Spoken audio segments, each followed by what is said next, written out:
Good day. Ira Epstein of Linn Associates with your SPDR ETF wrap-up. I almost said morning flash update there. Your SPDR ETF wrap-up. And this is for Monday, and this is the 6th of December, 2021. Not a big news day in any manner. In fact, we don't get an awful lot this week until we get towards Friday, where we get the inflation data, and that's what we'll all be looking at. Now, you're going to get some Red Book sales tomorrow morning and some of the other normal reports, but I don't see anything real super important. Tesla keeps getting itself hit, fell back into some key numbers, and found support at the old break low of the 950 area. ARK's looking fairly bad. The market got down to 89. It did come back a little bit today, but not very good there. So let's go and take a look what Tesla did. Do you see this area? Is it going to reject filling this gap? This was a pretty good test of it. The market still closed lower, so it can work its way down there. The trend is certainly down with lower highs, lower lows. The market's under the 18-day average of closes. So let's stop here and let me give an explanation to those of you that might be new with us. When you come to a bar chart, this is how people normally look at one. And then I developed many years ago for my son before he was a teenager, and he's in his 30s now, a technique so that I said, if I show you a chart, I want you to tell me if the market is in an uptrend or a downtrend. Number two, just simple as can be, if you sold because you thought the market was going lower, because I didn't think you'd understand the idea of short, what would be the number that you would say, okay, it broke the pattern? Simple enough. So in doing so, I created a technique for myself as well, where I could look at any chart and say, okay, trend up, trend down. It looks at 5 variables to draw the line.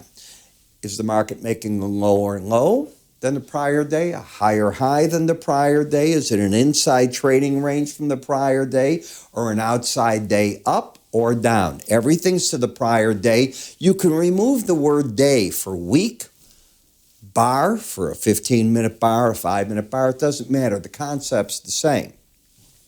And you've got a pattern here of lower highs, lower lows. That's bearish. The risk would be getting back over 11,072.84. That's a heck of a risk from 10,009.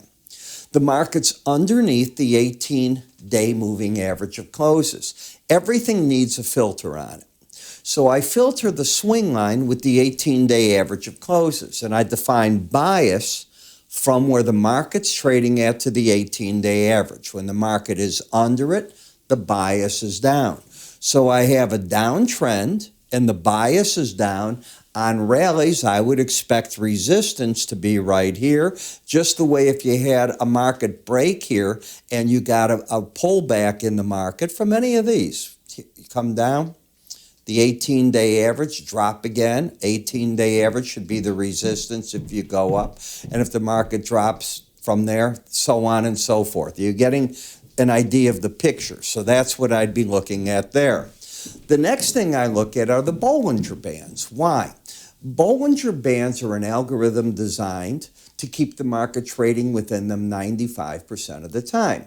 You can build a very healthy casino on 98 to 95% of the time being right. Correct? Think of Vegas. Think of Macau. That's how it works. So you're taking the bet and saying to yourself, hey, I'm short, but staying under that band, it's only going to be 5% of the time. It depends on the pattern you're coming in with it, but that type of pattern's fairly wide, so I'm looking for the trade to find support there. I hope that's making sense. Last, I'm looking at momentum. Is the market pointing up in momentum, down, which way? Any readings under 30 are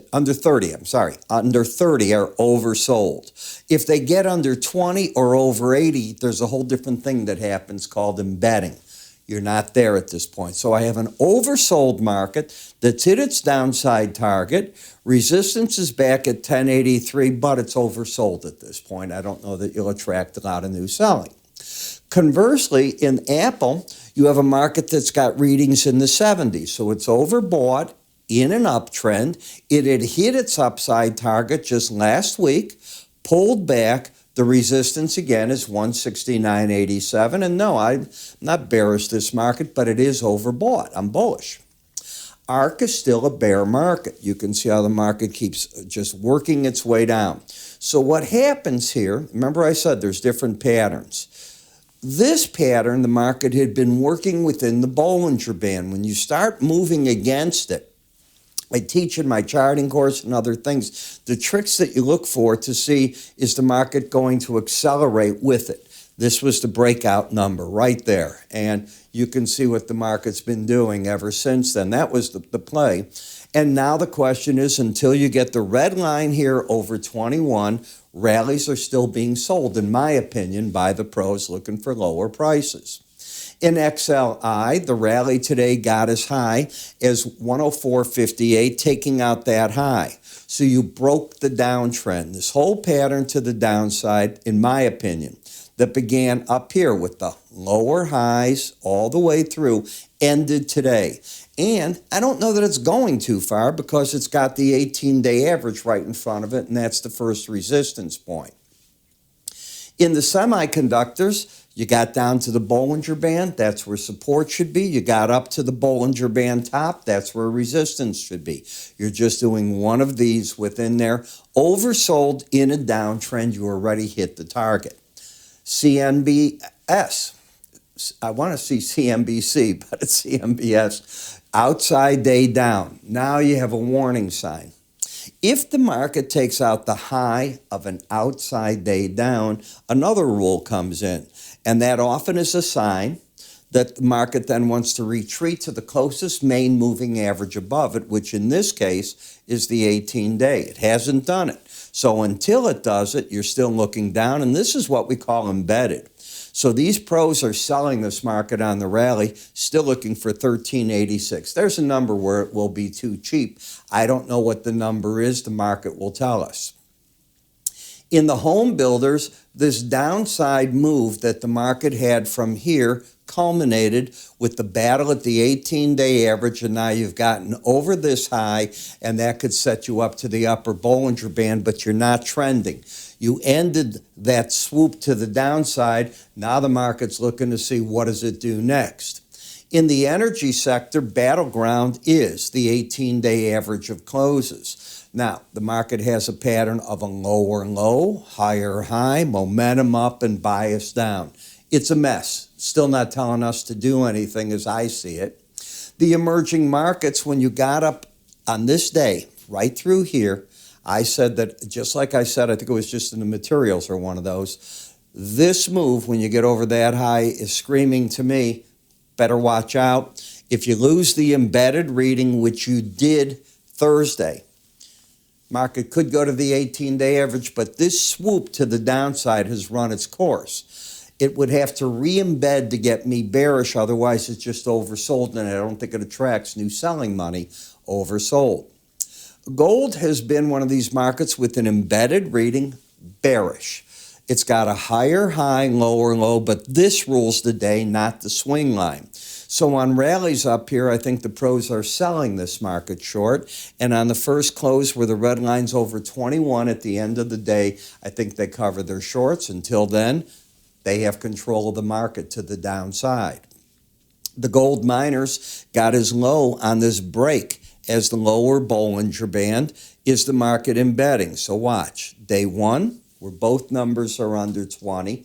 Day two, day three. The market is now fully embedded. It will take a move over 21 to make me think that there's anything more than a bear market rally in this market, and it might want to come down again. If you lose that number, then I look for a challenge between 32.27 and 32.90. I think the pros are selling the rallies until they lose that embedded reading. Copper is fighting its battle at the 18 and the 100-day average of closes. The basic trend is down. Any move over 36.38 could trigger an upside move in the market, as that would give you higher lows, higher high, and put into play the 37.45 number. TLT has been running against the upper Bollinger Band, a little bit tired, acting like it's overbought at this time, which it is, and it's hit some upside targets. Very difficult to buy an upside overbought situation. Last in the euro, this has been a contra-trend rally. The trend is down.